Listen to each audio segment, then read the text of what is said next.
選中運是全國中等學校體育賽事上關戰級的競賽。台南市今年來參賽表現攏袂歹，去年佇台南市舉辦，總共得到了48級、42銀，甲着63面銅牌的好成績。今年將刷到嘉義縣來舉行，市長黃偉綽日前嘛特別來授旗，並且勉勵選手再創好的佳績。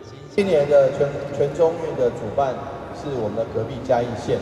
那當然，我跟翁縣長是好朋友，但是呢，大家在田徑場上，在體育場上，大家還是要拼的。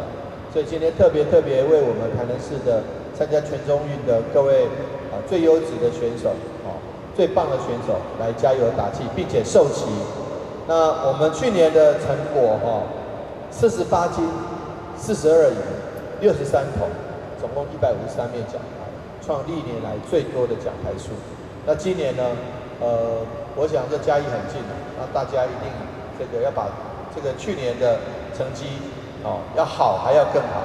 市府體育局表示，今年的全中運，台南市總共派出將近1200名的選手，甲着隊職人員來參與，總共辦理21項的競賽種類，大約有18000名的選手來參賽。比賽競爭會講相當激烈。歡迎市民朋友踴躍前往觀賽，為台南的選手來加油打氣。台南新聞林英根採訪報道。